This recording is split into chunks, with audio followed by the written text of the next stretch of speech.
All right, this morning at 9:31, a new survey finds about 86% of Americans 21 and older who drink alcohol say they plan to do so this summer as well. But for the first time, moderation is a consideration over taste when they do pick up a drink. So that's in large part because of Gen Z, known as the dry generation.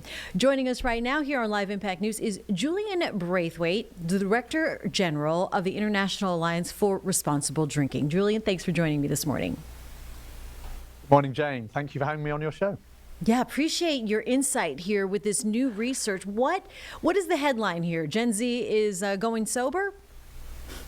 So, the International Alliance for Responsible Drinking, we wanted to look as we head into the summer. We've got Memorial Day weekend coming up here in the United States. We want to see how people's drinking patterns are changing and what might be happening. And as you say, 9 out of 10 Americans who choose to drink are planning to drink this summer. So far, so unsurprising. But what's really coming through in the data in this survey is how intentional people are planning to be, how much they're sort of planning it out. And as you just mentioned in your introduction, over 60% of Americans think that moderation is going to be really important for them this summer. So, perhaps something of a cultural shift that we're seeing here, with moderation becoming really a dominant factor as people think about drinking over the summer. I mean, and that's great because responsible drinking is what you want to do when you're legally allowed to do so. So what's going on here? Is it Gen Z being this dry generation? And why are they drinking differently? So it's probably too simple to say that Gen Z are the dry generation, but they're definitely the most intentional generation. They're the ones who are thinking about alcohol as something that can be part of their lifestyle but doesn't define it. They want well-being, they want to be in control, they think about the morning after, and so it's about balance. And it's something of a sort of mindset shift that we've been seeing with Gen Z, and they have been at the forefront of pioneering some of these new ways of drinking that we've been seeing coming through in this survey. Yeah, let's talk about some of these buzz phrases. Zebra striping. What does that mean? So zebra striping, or as we'd call it over in England, zebra striping, is a new name for something that's always been true, which is the importance of, when you go out drinking, of staying hydrated, of drinking non-alcoholic drinks. So it's the practice of alternating between an alcoholic drink and a non-alcoholic drink. And of course, there are now many more ways of doing so, because there's some of these great no and low products that are out there. So people can go out for a beer and then they can follow it up with one of these non-alcoholic beers. So this is zebra striping, and we've been seeing a lot of that coming through in the survey. Another practice of moderation that we're seeing is something called nonna maxing.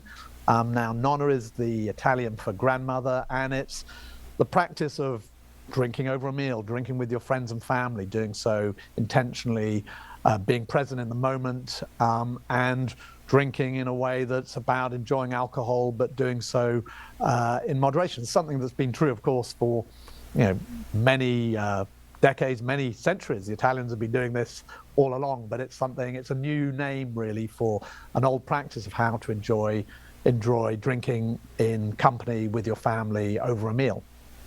Yeah, I mean, that's if it's more just along the lines of socializing and part of a culture, it doesn't have to be so extreme when it's so accepted at an earlier time in your life. Is that part of it? So that's what we're seeing is, for Gen Z, they've been pioneering things that we're seeing coming through from all age groups in the data, which is being more intentional, being more about a balanced lifestyle, and how moderation and drinking moderation can be part of that. So, enjoying alcohol, still part of people's lives, still an important part of people's lives, but more in an intentional way, more in a balanced way. And as I say, with things like zebra striping or nonna-maxing, what we've seen in the UK, and we're seeing it here in the US as well, is competitive socializing, which is where people are going out to places like, in the UK, we have these ping pong bars where people can also drink. Here, you've got the quiz nights and you've got the bingo. It's about the occasion being the important experience, and alcohol complementing it rather than defining it. Yeah, pickleball here too. Too much time on the court. You don't have time to grab your drink, you know. How about peer pressure? How does that play into it, or is it a different peer pressure now? So we're seeing, I mean, what's really interesting in the data is how people saying actually they don't want anyone to be telling them how to drink. This is going to be something that they make their own mind about, that it's their choice, and that they want to be self-directed. So over 90% of Americans say this. So maybe back in the days when people felt more under pressure to drink with their friends, that pressure seems to have lifted and people are deciding for themselves how to drink. Doesn't mean they're not drinking, but they're doing so on their own terms and they're making their own choices. All right, and then social media also playing into things here. So well-being and wellness trends also part of it. It means that people are thinking about how they can make it part of a balanced lifestyle, be part of well-being, being part of thinking about the morning after, perhaps, but continuing to drink, as we've seen with that data coming through from Gen Z as well, but doing so perhaps more intentionally than in previous generations. All right, where can we learn more about these trends and pass it on to maybe the millennials or the Gen X who we drink too much still? Well, we're seeing this cultural shift actually through all generations, but you're right that Gen Z perhaps is seen to be in the forefront. But all of that data, all of the research you can get on our website. It's www.iard, that's IARD.org.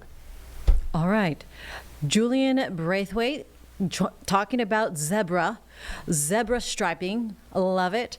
And appreciate the conversation this morning. Jane, thanks very much. Thanks for having me on. Thank you. And we'll be right back on Live Impact News.